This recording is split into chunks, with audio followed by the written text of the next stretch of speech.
Hey Channel Insiders, welcome back to Channel Insider Partner POV, your source for untapped opportunities and unfiltered opinions in the IT channel, all to help you make better business decisions.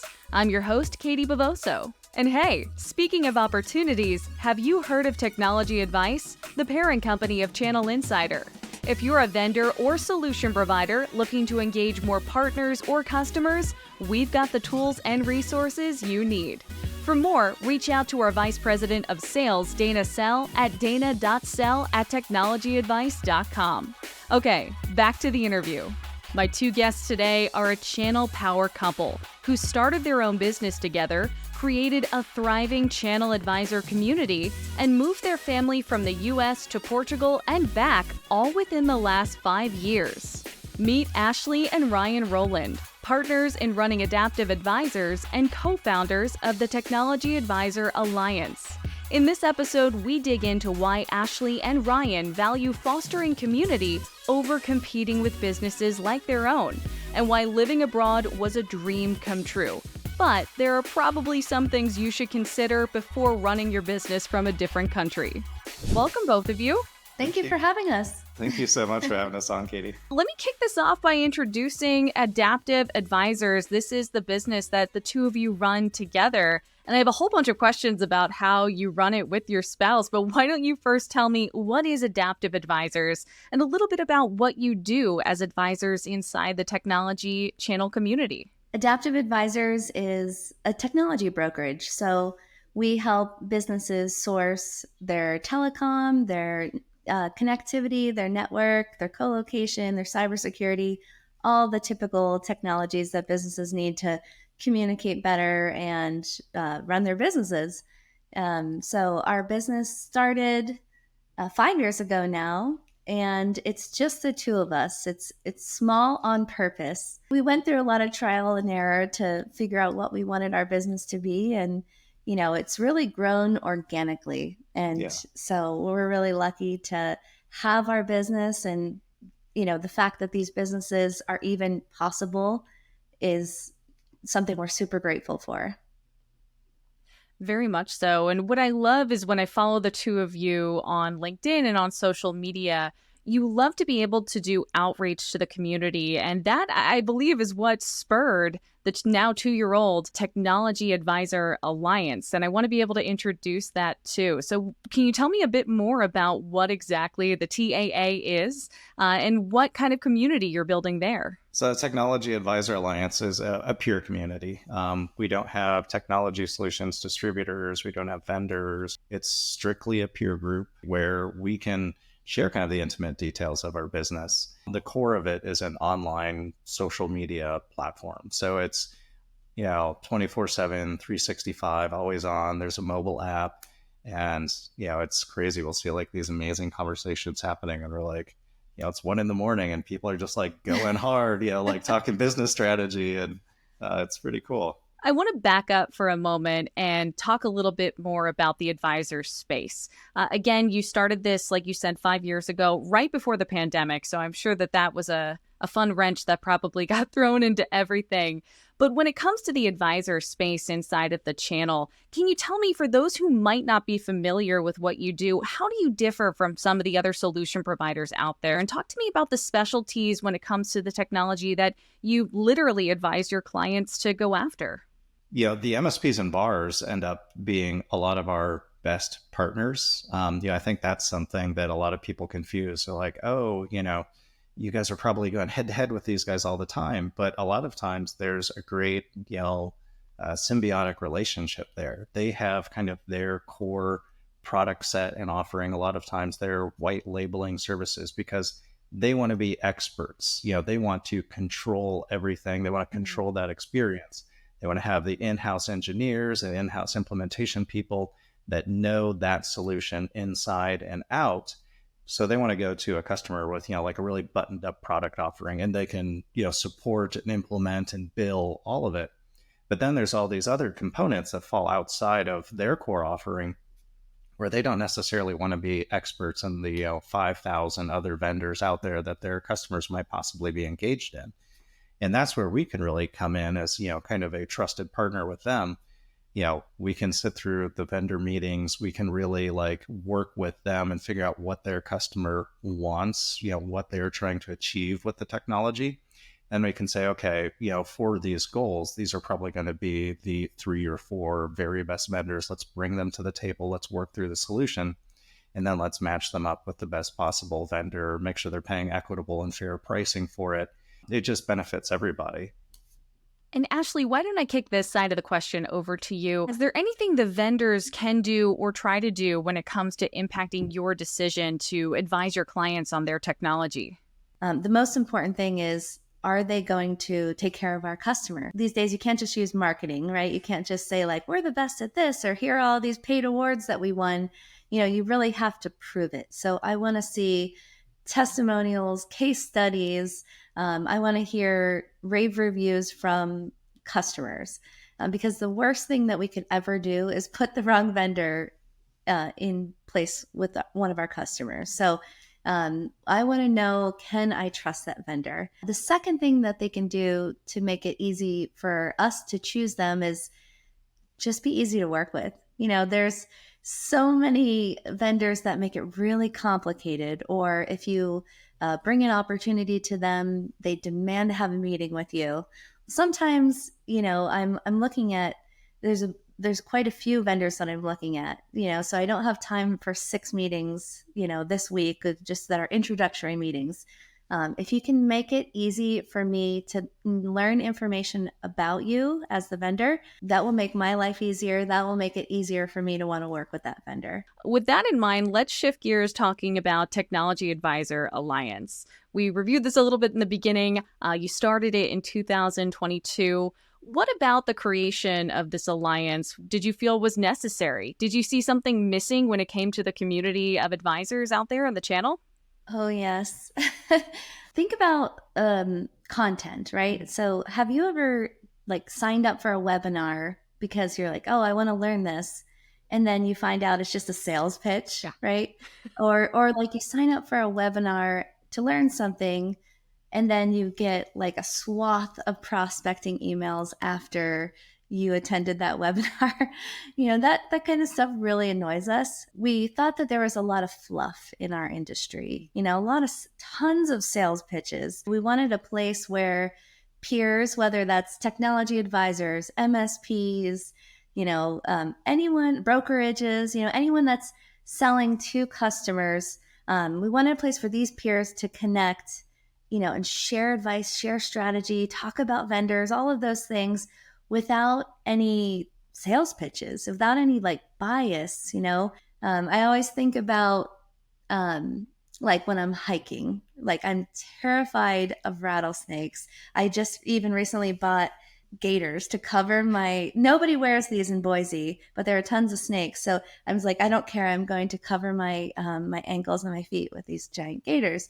But when you're hiking and you see a rattlesnake on the trail, you definitely are going to tell the next hiker, hey, there's a rattlesnake up there on the left. It doesn't take away from your hike, right? It doesn't take away from your business to share advice with the next hiker. In fact, you feel good about it because that person's not going to get bit and have to go to the hospital or maybe die. You saved them, right? It's the same in our industry. Before the TAA, at least on the advisor side, I know the MSPs are much better at being in forums and being in groups and sharing information, but the technology advisors didn't have a place to do this. So the only time we would ever build relationships with our peers is when we, go to technology solutions distributors events, Intelisys event, ScanSource event, Telarus event, those kind of events. And when you're there, you might get lucky to bump into another peer. So now they have a place that they can go and have these conversations without vendor involvement, without their technology solutions distributors or their PAX8 or whoever, no oversight. So it's just a peer group for each other. And we felt it was really needed. And we were right because people are getting so much out of it. And, the community is growing at a very exciting pace. So. when it comes to creating that community, in my mind, I was thinking, well, why would you want to help your competition? But why is it not like that? Why is that mentality that maybe I'm approaching it with not the right one? And how does this idea of community help your business? And it's really been a mindset shift. The technology solutions distributor channel has been very siloed, and there has traditionally been sort of a prevalence of this like scarcity mindset. Like, I'm not going to help fellow advisors because they might come in and win a deal that could have been mine. But the reality is there's so few of us compared to the addressable market space out there.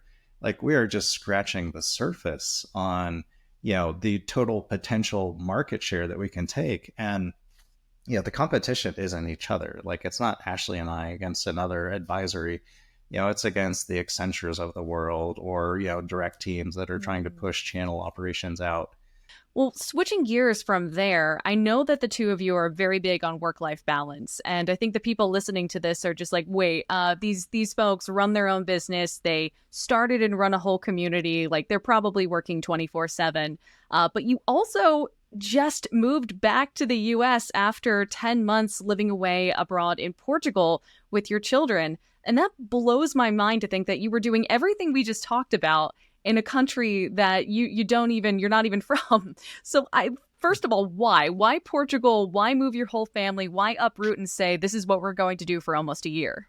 We've always been a little bit nomadic. When we met, we lived in Colorado, and then we kind of decided we wanted a new adventure. We ended up RVing through a big chunk of the pandemic, just traveling the country full time with 2 babies, a dog, and a cat. Oh gosh. A new business. In a new business, yeah. Adaptiv.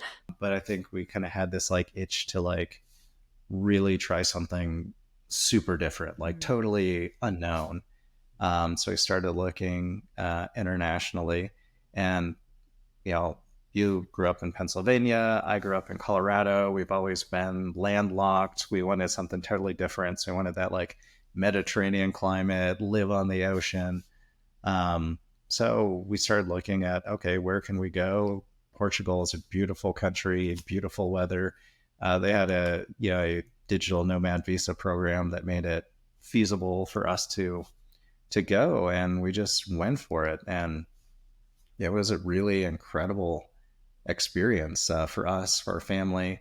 It definitely scratched that itch for something new, and really gave us that adventure and experience we're looking for. But I think it also gave us this just incredible perspective on home, and sort of a newfound appreciation for the United States, and just what a wonderful country we live in as well.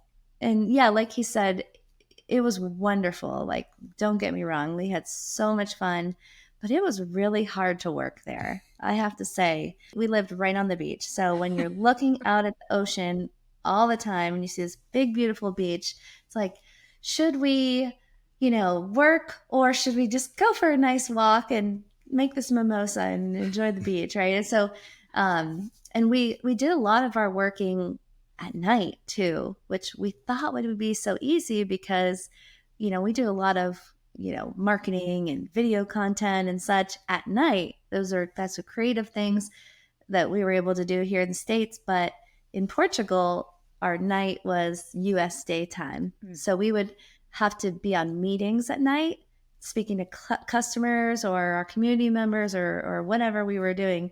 And that's a different ball game. Like, being on camera at night is really hard. What do you think that you learned from that experience that you would advise to others? I mean, for those of us working out there who maybe the day-to-day looks a little too monotonous and we're thinking, how do we shake this up? Would you advise them to move to another country and continue to try to operate their business from there? Or what did you take away from that experience that you think you'd advise to one of your peers?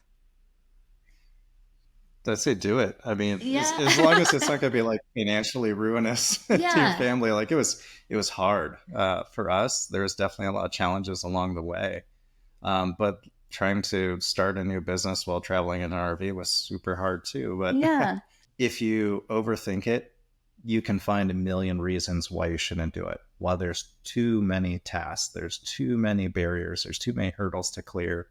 But if you just kind of set your sights on the goal and just start chipping away at it, that's what we did. And I think we traveled out like end of April to do kind of a scouting trip. And then we just went for it. It goes for anything. You want to write a book, write a book. You want to start another business, start another business. The worst thing that can happen is you fail. Like, you could consider us going to Portugal a failure. It's not a failure. We just changed our mind, right? And then we wanted to come back. So we did. The worst thing has happened is you alter and you change your path. The worst that happens is you have an amazing experience and learn along the way. Yeah, totally. So as we start to get done, the first question I want to ask, though, is how do you make business work with your spouse? What is the secret? What can we learn from working together with our significant other from you? Gosh, we talk about this all the time. Kind of like we talk about how lucky we are to have found the match that we have. We're really lucky that we have each other.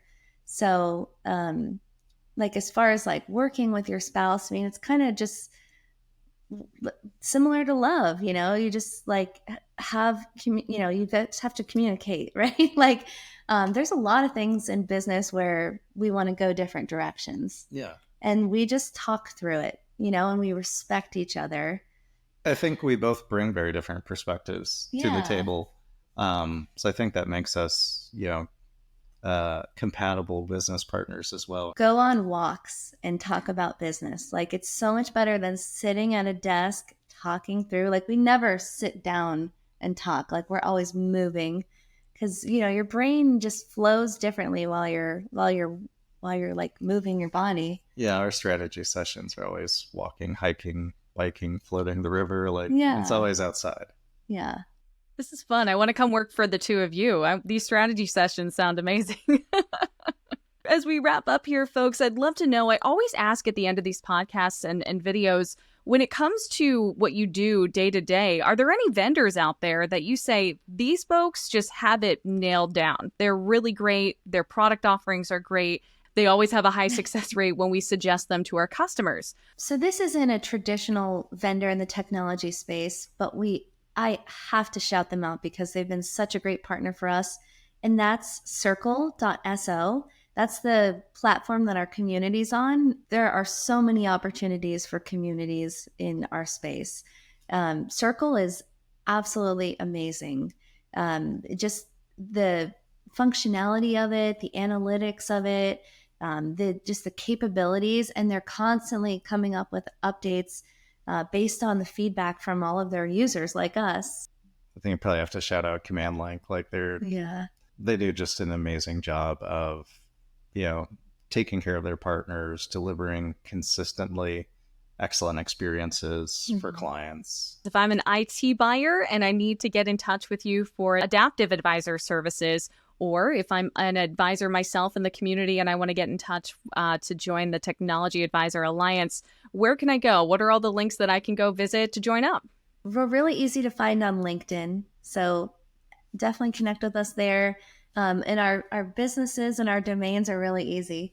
AdaptivAdvisors.com and then the TechnologyAdvisorAlliance.com. Well, phenomenal. Ashley, Ryan, it's been such a pleasure to get to speak with you and get to know you. And I wish you the best of luck through the rest of the year and into 2025.